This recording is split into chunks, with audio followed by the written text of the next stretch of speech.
dalam berkarat, baik saya ambil yang baik sikit, yang tak karat. Mesh IT, Supino, RCX dengan TX. Ni abang ni, empat-empat ni memang dia tak berkarat. Mesh berapa? Yang mesh ni 550. Saya boleh offer lagi 49, 48. Kalau nak boleh dapatkan. Kenoprint boleh dapat.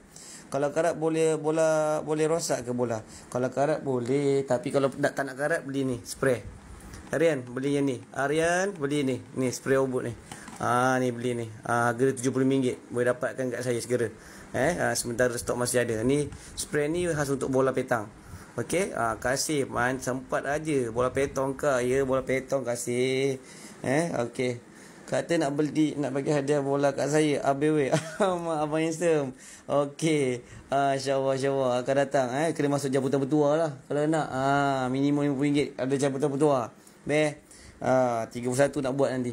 Okey, ada jual bola reject tak, cikgu? Mr. K minta maaf banyak-banyak. Dulu saya bawa masuk bola yang jenis reject.